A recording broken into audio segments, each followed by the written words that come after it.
What is engineering? કોઈપણ machine, structure, સિસ્ટમની design, ઉત્પાદન અને કામગીરી કરવા માટે વૈજ્ઞાનિક જ્ઞાન અને ગાણિતિક પદ્ધતિનો ઉપયોગ કરવો એટલે એન્જિનિયરિંગ. સરળ ભાષામાં કહીએ તો ગણિત અને વિજ્ઞાનની મદદથી જટિલ પ્રશ્નોનું નિરાકરણ કરી આપણી રોજિંદા જિંદગીને સગવડભરી બનાવવી એટલે એન્જિનિયરિંગ.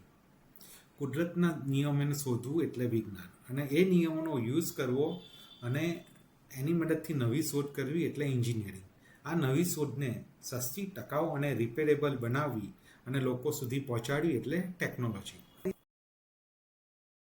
એન્જિનિયરિંગ એ ટેકનિકલ આધારિત કોર્સ, ટેકનોલોજી આધારિત કોર્સ છે.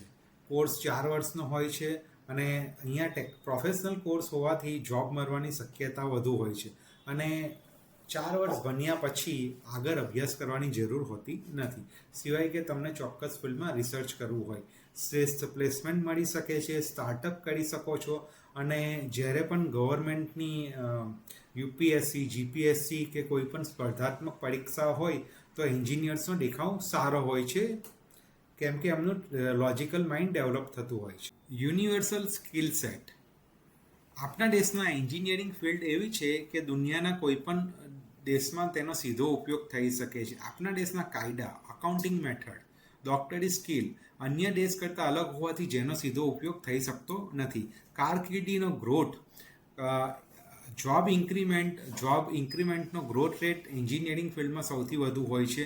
વૈવિધ્યસભર કારકિર્દી હોય છે. લાઈક તમે MBA કરી શકો છો એન્જિનિયરિંગ થયા પછી.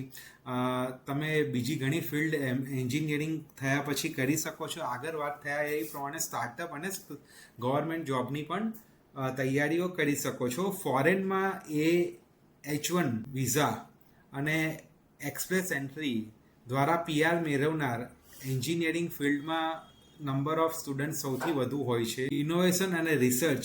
5 વર્ષના અનુભવ પછી ડિઝાઇન અને રિસર્ચનું કામગીરી સોંપવામાં આવે છે. ક્રિએટિવ થિંકિંગવાળા એન્જિનિયર્સને ઇનોવેશન કરવાની ખૂબ જ ઉજળી તક હોય છે. અને એન્જિનિયરિંગમાં સૌથી મોટી વસ્તુ છે એજ્યુકેશનનો જે ખર્ચ હોય છે તે ઘણો અફોર્ડેબલ હોય છે. સેલ્ફ ફાઇનાન્સ કોલેજોમાં 50,000થી 2 લાખ સુધીની હોય છે. એવરેજ તમે 70,000-80,000 રૂપીઝ ગણી શકો છો. ગવર્મેન્ટ કોલેજમાં લગભગ 11,000 જેટલી બેઠકો છે, જ્યાં એવરેજ ફીસ તમારી 1,500 રૂપિયા હોય. એન્જિનિયરિંગની વિશાળતા મુખ્યત્વે સિવિલ, મિકેનિકલ, ઇલેક્ટ્રિકલ અને કમ્પ્યુટર એન્જિનિયરિંગ અત્યારે મેઇન સ્ટ્રીમ ગણવામાં આવે છે.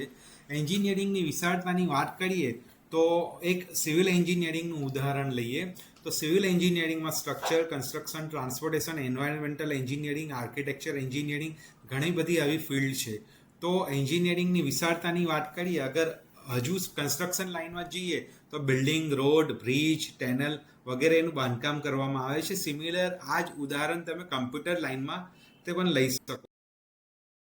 જનરલી એન્જિનિયરિંગને 3 બ્રાન્ચમાં વહેંચવામાં આવે છે: બેઝિક બ્રાન્ચ, સ્પેશિયલ બ્રાન્ચ અને અધર બ્રાન્ચ. બેઝિક બ્રાન્ચ કોને કહેવાય? બેઝિક બ્રાન્ચ એને કહેવાય કે જે બ્રાન્ચની ઇન્ડસ્ટ્રીમાં બધી જ જગ્યાએ જરૂર પડે છે. જે બ્રાન્ચ કે જેનાથી એન્જિનિયરિંગની શરૂઆત થઈ છે, ઇન્ડસ્ટ્રી કે આપણી રોજબરોજની જિંદગીમાં જેની અવિરતપણે માંગ રહી છે, તેને બેઝિક બ્રાન્ચ તરીકે કન્સિડર કરવામાં આવે છે. બેઝિક બ્રાન્ચમાં નોકરીની તકો વિશાળ પ્રમાણમાં રહેલી હોય છે. ખાસ કરીને બેઝિક બ્રાન્ચની પસંદગી સ્ટુડન્ટ્સે કરવી જોઈએ. એક એક્ઝામ્પલ સાથે આપણે સ્પેશિયલ બ્રાન્ચને સમજવાની ટ્રાય કરીએ. એક મિકેનિકલ બ્રાન્ચનું જે બેઝિક બ્રાન્ચ છે તેનું એક્ઝામ્પલ લઈએ તો મિકેનિકલ બ્રાન્ચમાંથી ઓટોમોબાઈલ, મેકાટ્રોનિક્સ, પ્રોડક્શન વગેરે બ્રાન્ચ નીકળી છે. સ્પેશિયલ બ્રાન્ચમાં નોકરીની તકો ઓછી હોય છે. સ્પેશિયલ બ્રાન્ચ ઘણી બધી કોલેજોમાં હોતી નથી. ઇન્ડિયાની વાત કરીએ તો ઓટોમોબાઈલ એન્જિનિયરિંગ પર્ટિક્યુલર વાત કરીએ તો ગુડગાંવ અને પુનામાં જેવા શહેરોમાં વધારે એની સેન્ટર આવેલા. બેઝિક બ્રાન્ચ અને સ્પેશિયલ બ્રાન્ચ સિવાયની જે તમામ બ્રાન્ચ છે તેને અન્ય બ્રાન્ચ તરીકે આપણે કન્સિડર કરી શકીએ છીએ. Like aeronautical, biotechnology, food processing, dairy technology વગેરે. આ અન્ય બ્રાન્ચ જે છે તેમાં કોલેજો ઘણી ઓછી હોય છે, મર્યાદિત બેઠકો હોય છે. વિદ્યાર્થીઓને ખાસ ધ્યાન રાખવાનું, અન્ય બ્રાન્ચ પસંદ કરતા પહેલા જે તે કોલેજની રૂબરૂ મુલાકાત લઈ લો, ત્યાંના અભ્યાસ કરતા વિદ્યાર્થીઓનો અભિપ્રાય જાણી લો. આ ઉપરાંત બ્રાન્ચના છેલ્લા 2-3 વર્ષના પ્લેસમેન્ટ ડેટા અને ફિલ્ડમાં પ્રેક્ટિસ કરવાની તકો વિશે પણ જાણી લો. જો તમારો ફેમિલી બિઝનેસ અન્ય બ્રાન્ચને લગતો હોય તો જ તમે આ બ્રાન્ચની પસંદગી કરવી જોઈએ. મારું બહુ સ્પષ્ટપણે માનવું છે, આજની તારીખે પણ સિવિલ, મિકેનિકલ, ઇલેક્ટ્રિકલ અને કમ્પ્યુટર જે બેઝિક બ્રાન્ચ છે તેમાં આપણે પાર્ટિસિપેટ કરવું જોઈએ. તમારે કેમિકલ બ્રાન્ચમાં લેવું છે તો સાઉથ ગુજરાતમાં કેમિકલ બ્રાન્ચની ઓપોર્ચ્યુનિટી છે. ફાર્મા સેક્ટરમાં પણ ઘણી મોટી ઓપોર્ચ્યુનિટી છે, પણ દરેક વસ્તુને ધ્યાનમાં લઈને આગળ આપણે ડિસિઝન લેવું જોઈએ. Automobile, aeronautical, industrial manufacturing, plastic પ્રોડક્શનના બદલે મિકેનિકલ જેવી બેઝિક બ્રાન્ચ પસંદ કરવી જોઈએ. એન્વાયરમેન્ટલ એન્જિનિયરિંગ, વોટર રિસોર્સિસ એન્જિનિયરિંગના બદલે સિવિલ, પાવર ઇલેક્ટ્રોનિક્સના બદલે ઇલેક્ટ્રિકલ પસંદ કરવું જોઈએ. ટેકનોલોજી અને પેટ્રોલિયમના બદલે કેમિકલ પસંદ કરવું જોઈએ. લાઈક હમણાં જ મેં વાત કરી તમને, આઈસીટીના બદલે કમ્પ્યુટર પસંદ કરવું જોઈએ. પ્લેસમેન્ટ સિનારીઓ જનરલી એવું સાંભળવામાં આવે છે કે આજકાલ પ્લેસમેન્ટ એન્જિનિયરિંગમાં મળતું નથી, પરંતુ એવું નથી. 40 થી 50% વિદ્યાર્થીઓ પ્લેસમેન્ટમાં ભાગ લે છે અને ઘણા બધા વિદ્યાર્થીઓ અભ્યાસ અધૂરો છોડી દે છે. તેની સંખ્યા છેલ્લા 3 વર્ષમાં ઘણી બધી વધારે પ્રમાણમાં જોવા મળે છે. લાઈક છેલ્લા 3 વર્ષની વાત કરીએ તો લગભગ 50%થી વધુ સ્ટુડન્ટ ડિટેન થઈ ગયા હોય છે, યા તો એન્જિનિયરિંગ છોડી દીધેલું હોય છે. સૌપ્રથમ વાત કરીએ આપણે 5 બેઝિક બ્રાન્ચોની, જેમાં civil, mechanical, electrical, computer, EC જેવી બ્રાન્ચનો સમાવેશ કરી શકાય છે. સિવિલ એન્જિનિયરિંગની જરૂરિયાત અનંતકાળ સુધી રહેશે. આ ક્ષેત્રમાં દિન પ્રતિદિન ટેકનોલોજીની મદદથી નવા સંશોધનો થાય છે, જેથી સિવિલ એન્જિનિયરિંગ ક્ષેત્ર ખૂબ જ પ્રગતિ કરી રહ્યું છે. ભારતમાં ઘણા બધા એના ઉદાહરણ છે. અત્યારની વાત કરીએ તો વડાપ્રધાન શ્રી નરેન્દ્રભાઈ મોદી સ્વપ્ન છે હાઉસિંગ ફોર ઓલ. તે હેઠળ 2 કરોડ મકાનોનું નિર્માણ કરવામાં આવી રહ્યું છે. આ સ્વપ્નને સિદ્ધ કરવા દરેક સરકારી ક્ષેત્રમાં અવિરત પ્રમાણે કામ કરી રહ્યું છે. ઉપરાંત બીજી યોજનાઓ, ગ્રામ સડક યોજનાઓ, highway, smart city, bullet train, Mumbai to industrial corridor, Gandhinagar ખાતે આવેલી ગિફ્ટ સિટી ભવિષ્યની માંગના ઉદાહરણો છે. સ્માર્ટ સિટી ચેલેન્જના અંતર્ગત આગામી 5 વર્ષમાં અંદાજિત $1 ટ્રિલિયન ઇન્ફ્રાસ્ટ્રક્ચર ક્ષેત્રે રોકાણ કરવામાં આવશે. ગુજરાતના મુખ્યમંત્રી શ્રીએ 2024 સુધીમાં 1.42 લાખ ઘર બનાવવાની જાહેરાત કરી છે, જે ઓલરેડી લગભગ પૂર્ણ થઈ ચૂકી છે. સિવિલ એન્જિનિયરિંગ ક્ષેત્રે નીચે દાખવેલા અલગ અલગ ઉદાહરણો ક્ષેત્રમાં તમે આ ભવિષ્યમાં અભ્યાસ કરી શકો છો. માસ્ટર ડિગ્રીમાં તેની વાત કરીએ છીએ આપણે તો સ્ટ્રક્ચરલ છે, ટ્રાન્સપોર્ટેશન છે, કન્સ્ટ્રક્શન છે, વોટર રિસોર્સ મેનેજમેન્ટ છે, જીઓ ટેકનિકલ છે, બિલ્ડિંગ એન્ડ ટાઉન પ્લાનિંગ છે, એન્વાયરમેન્ટ છે. આ દરેક બ્રાન્ચ એટ પ્રેઝન્ટ સુરતમાં ચાલી રહી છે. બીઈનો અભ્યાસ પૂર્ણ કર્યા બાદ તમે સારી કારકિર્દી કરી શકો છો. સિવિલ લાઇનમાં પોતાની કંપની ચાલુ કરી શકો છો, કન્સલ્ટિંગ વર્ક કરી શકો છો. સિવિલના અભ્યાસ બાદ વિદ્યાર્થી કન્સ્ટ્રક્શન કંપનીમાં 2 થી 3 વર્ષનો અનુભવ મેળવીને આરએનબી અથવા મ્યુનિસિપલ કોર્પોરેશનમાં કોન્ટ્રાક્ટર તરીકેનું રજિસ્ટ્રેશન કરાવી સરકારના બાંધકામ વિભાગમાં કોન્ટ્રાક્ટ લઈને કામ કરી શકો. Second, mechanical branch. Mechanical engineering એટલે કોઈપણ મેટલ મશીનની ડિઝાઇન, ડેવલપમેન્ટ, મેન્યુફેક્ચરિંગ અને મેન્ટેનન્સ. કોઈપણ મેટલનું એક સ્વરૂપમાંથી બીજા સ્વરૂપમાં રૂપાંતરણ કરવું એટલે મિકેનિકલ એન્જિનિયરિંગ. જેમ કે લોખંડમાંથી સોય બનાવવી કે પછી ટ્રક બનાવવો. આમ તો મિકેનિકલ એન્જિનિયરિંગનો ઇતિહાસ માનવજાતના ઇતિહાસ જેટલો જ જૂનો છે, પરંતુ 18મી સદીમાં વરાળ યંત્ર, સ્ટીમ એન્જિનની શોધ પછી મિકેનિકલનો આજ દિન સુધી અવિરત વિકાસ થઈ રહેલો છે. સેકન્ડ બ્રાન્ચની વાત કરીએ તો મિકેનિકલ એન્જિનિયરિંગ. મિકેનિકલ એન્જિનિયરિંગ દેશના અર્થતંત્રના મજબૂત વિકાસ તેમજ રોજગારીની તક ઊભી કરવામાં મેન્યુફેક્ચરિંગ ક્ષેત્રનો મુખ્ય ફાળો છે. એટલે જ તો આપણા માનનીય વડાપ્રધાન Shri Modiji make in India, skill development, startup India જેવી મહત્વાકાંક્ષી યોજનાઓને મહત્વ આપી રહ્યા છે. આ ઉપરાંત smart city, Sagarmala, Bharatmala, Delhi Mumbai industrial corridor જેવી યોજનાઓને લીધે આવનારા વર્ષોમાં airport, highway, metro, railway, footpath, logistic park, electric vehicle જેવા ક્ષેત્રોમાં કરિયરની તકો ઊભી થશે. આ યોજના અંતર્ગત બોઈંગ, એરબસ વગેરે જેવી કંપનીઓ ભારતમાં મેન્યુફેક્ચરિંગ ક્ષેત્રે આગળ આવી રહી છે, જે મેન્યુફેક્ચરિંગ નું વૈશ્વિક કેન્દ્ર બનાવશે અને રોજગાર તથા બિઝનેસ માટે પુષ્કળ પ્રમાણમાં તકો ઊભી કરશે. આ ઉપરાંત મિકેનિકલ એન્જિનિયરિંગમાં પણ સિવિલ એન્જિનિયરિંગની જેમ જ બિઝનેસ શરૂ કરવા માટે અઢળક તકો છે. મુદ્રા યોજના હેઠળ અંતર્ગત બિઝનેસ શરૂ કરવા માટે વિવિધ માપદંડોને આધારે યુવા સાહસિક ને સરકારની આર્થિક સહાય પ્રાપ્ત થાય. ભારતમાં 2030 સુધીમાં $10 ટ્રિલિયન ની ઇકોનોમી બનવા જઈ રહ્યું છે અને અમારું સ્વપ્ન $20 ટ્રિલિયન છે. શ્રી નરેન્દ્રભાઈ 2025 સુધીમાં ભારતમાં મિકેનિકલ સેક્ટરનું કુલ મૂલ્ય 1 લાખ કરોડ થઈ રહ્યું છે, જે ભારતમાં રોજગારીની નવી તકો ઊભી કરશે. India brand equity foundation mechanical branch એવી બ્રાન્ચ છે જેમાં design, research, manufacturing, automobile, aeronautics, marine, railway, port, power, energy, pharma, chemical, oil and gas, defence જેવા વિવિધ ક્ષેત્રમાં વિદ્યાર્થી પોતાની રુચિ પ્રમાણે સરકારી તેમજ ખાનગી ક્ષેત્રમાં કરિયર બનાવી શકે છે. કંપનીઓની વાત કરીએ તો ISRO, DRDO, HAL, bhel, railway, NTPC, cell, ONGC, IOC, GNFC, GMDC, GFFC વગેરે કંપનીઓ છે. પ્રાઇવેટ કંપનીઓમાં વાત કરીએ તો રિલાયન્સ, ટાટા, અદાની ગ્રુપ, અંબાની ગ્રુપ, આદિત્ય ગ્રુપ. ઓટોમોબાઈલ ક્ષેત્રે વાત કરીએ તો Mahindra and Mahindra, TVS motors, Eicher, Maruti, Bajaj, L&T, SR, ABB, siemens જેવી અસંખ્ય નાની મોટી પ્રોડક્શન કંપનીઓ છે. આ ઉપરાંત robotics, automation, 3D printing, renewable energy, biomedical, heat recover system, space exploration અને નેનો મેન્યુફેક્ચરિંગ ક્ષેત્રમાં પણ અદ્ભુત તકો પૂરી પાડશે. નેક્સ્ટ બ્રાન્ચની વાત કરીએ ઇલેક્ટ્રિકલ એન્જિનિયરિંગ. ઇલેક્ટ્રિસિટી આધારિત ટેકનોલોજીના રિસર્ચ, ડિઝાઇન, ડેવલપમેન્ટ અને મેન્ટેનન્સ માટે કામ કરતી બ્રાન્ચ એટલે ઇલેક્ટ્રિકલ બ્રાન્ચ. 19મી સદીની શરૂઆતથી ઇલેક્ટ્રિકલ એન્જિનિયરિંગનો વિકાસ જે શરૂ થયો છે તે આજ સુધી અવિરતપણે ચાલે છે. હવા, પાણી અને ખોરાકની જેમ ઇલેક્ટ્રિસિટી પણ હવે જીવનનું એક અભિન્ન અંગ બની. ઇલેક્ટ્રિકલ એન્જિનિયરિંગ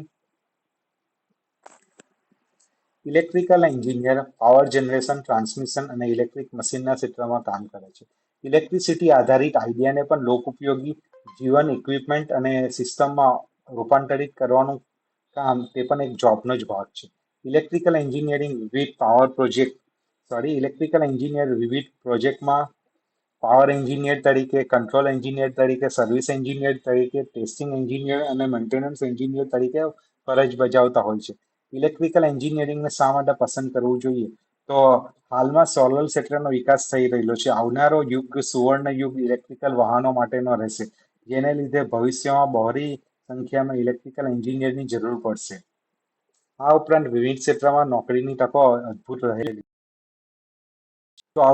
24 કલાક ઘરે ઘરે અને ગામે ગામે વીજળી એવા ભારત સરકારના મહત્વાકાંક્ષી પ્રોજેક્ટ અંતર્ગત ઘણી બધી યોજનાઓ અમલમાં મૂકી છે. વિવિધ સંસ્થાઓને ઇન્ડિયાની જે ઇલેક્ટ્રિસિટી માંગ વધારવા માટે સરકારી મંજૂરી આપવામાં આવી છે. Next branch EC engineering. Electronics and communication એન્જિનિયરિંગમાં ઇલેક્ટ્રોનિક્સ તથા ઇન્ફોર્મેશન એન્ડ કમ્યુનિકેશનને લગતા વિષયોનો અભ્યાસ કરવાનો હોય છે.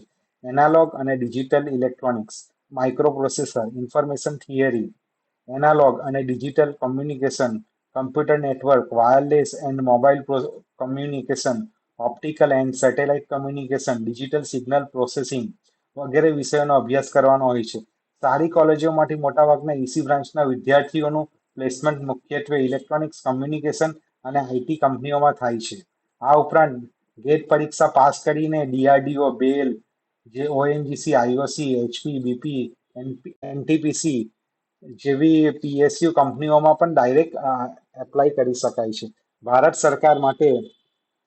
સરકાર પણ મેક ઇન ઇન્ડિયા અને નેશનલ પોલિસી ઓન ઇલેક્ટ્રોનિક્સની મદદથી ઇલેક્ટ્રોનિક્સ મેન્યુફેક્ચરિંગ વધારવા માટે સતત પ્રયત્નશીલ રહેલું છે. ઇસી બ્રાન્ચમાં ખાસ ધ્યાન રાખવા જેવી બાબત અહીંયા છે કે ઇસી બ્રાન્ચના વિદ્યાર્થીઓ કમ્પ્યુટર પ્રોગ્રામિંગ શીખીને આઈટી ઇન્ડસ્ટ્રીમાં પણ નોકરી મેળવી શકે. Consumer electronics, mobile, medical electronics and data network, computer, industrial automation, robotics વગેરે ફિલ્ડમાં પણ નોકરીની તકો વિપુલ પ્રમાણમાં રહેલી છે. ઈસીનો અભ્યાસક્રમ હાર્ડવેર અને સોફ્ટવેર એમ બંને ક્ષેત્રને આવરી લે છે.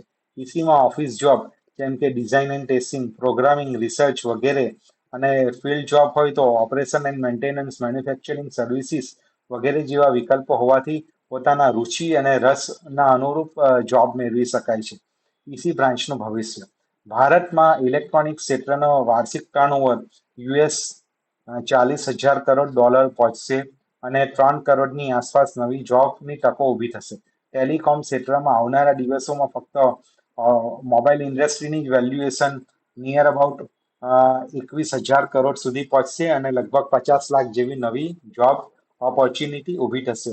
આઈબીએમ જેવી કંપનીઓને ભારતમાં સેમિકન્ડક્ટર મેન્યુફેક્ચરિંગ બનાવવાની પરમિશન આપી છે. ગુજરાત સરકારે વેદાંત અને સાનંદમાં સેમિકન્ડક્ટર પ્લાન્ટની મંજૂરી આપી છે. નેક્સ્ટ બ્રાન્ચની વાત કરીએ તો કમ્પ્યુટર એન્જિનિયરિંગ.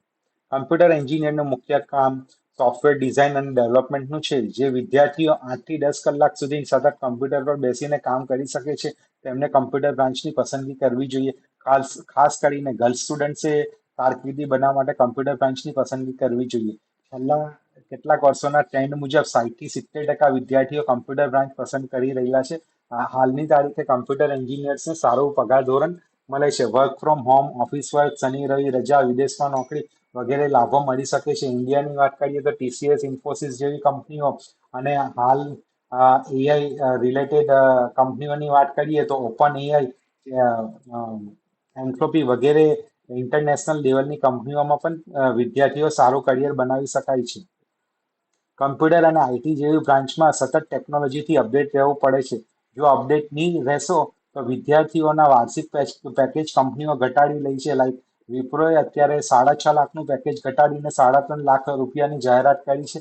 ગૂગલ અને એમેઝોન જેવી ઇન્ટરનેશનલ લેવલની બ્રાન્ડેડ અને ટોપ 10માં આવતી કંપનીઓએ પણ પોતાની કર્મચારીઓની સંખ્યામાં સતત ઘટાડો કરવા જઈ રહી છે. હવે વાત કરીએ કોલેજ પસંદગી માટે જરૂરી બાબતો. કોલેજનું ઇન્ફ્રાસ્ટ્રક્ચર. કોલેજનું બિલ્ડિંગ, વિવિધ લેબોરેટરી સાધનો, ઇક્વિપમેન્ટ, વર્કશોપ, ક્લાસરૂમ, લાઇબ્રેરી વગેરેની સગવડ સારી હોવી જોઈએ. જેના માટે કોલેજની રૂબરૂ મુલાકાત આપણે લેવી જોઈએ. કોલેજનું શૈક્ષણિક વાતાવરણ. કોલેજનું કેમ્પસ શાંત અને સ્વચ્છ હોવું જોઈએ. શિસ્તબદ્ધ અને હેલ્ધી સ્પર્ધાત્મક શૈક્ષણિક વાતાવરણ વિદ્યાર્થીના ઘડતરમાં મહત્વનો ભાગ ભજવે છે. કોલેજનું પ્લેસમેન્ટ. કોલેજના વિદ્યાર્થીઓની સંખ્યા, પ્લેસમેન્ટ માટે આવતી કંપનીઓ, કંપનીના પેકેજ વગેરેની માહિતીથી વાકેફ થવું જોઈએ. કોલેજની વેબસાઇટ પરથી આ બધી માહિતી તમને મળી શકશે. કોલેજના અધ્યાપકોની માહિતી પણ વેબસાઇટ પરથી મળી શકશે. કોલેજના અધ્યાપકોની શૈક્ષણિક લાયકાત, અનુભવ, ઇન્ડસ્ટ્રીનો અનુભવ વગેરે માહિતી મેળવી શકાય છે. સારા અને અનુભવી માર્ગદર્શકોના હેઠળ વિદ્યાર્થીઓ પોતાને શ્રેષ્ઠ શિક્ષણ મેળવી અને કારકિર્દી બનાવી શકે છે. સ્કિલ ડેવલપમેન્ટ એક્ટિવિટી આજના સમયે ઘણી અગત્યની છે. કોલેજ ઇન્ડસ્ટ્રીમાં કેટલી વિઝિટ કરે છે. હાલ ઇન્ટર્નશીપ આવી છે તો કોલેજના ઇન્ડસ્ટ્રી સાથેના રિલેશન કેવા છે. કેટલીક જગ્યાએ તો ફક્ત સ્કિલ ડેવલપમેન્ટના નામે ટ્યુશન ક્લાસીસમાં ઇન્ટર્નશીપ કરવામાં આવે છે, જે ઘણી ખોટી બાબત છે. હું ભાવિન રાજા જોશી 25 વર્ષથી પણ વધુ સમયથી ન્યૂ એન્જિનિયરિંગ ક્લાસીસનો ફાઉન્ડર ડાયરેક્ટર છું. અને હું પોતે ગવર્મેન્ટ અને પ્રાઇવેટ કોલેજોમાં 11 વર્ષ એઝ એ પ્રોફેસર તરીકે કામ કરી ચૂક્યો છું. અમારું ઇન્સ્ટિટ્યૂટનું વિઝન અને મિશન સાથે આ અમારા કરિયર ગાઈડન્સ ફોર ટીમ્સ ની પીપીટીનો હું સમાપન કરી રહ્યો છું. Thank you very much.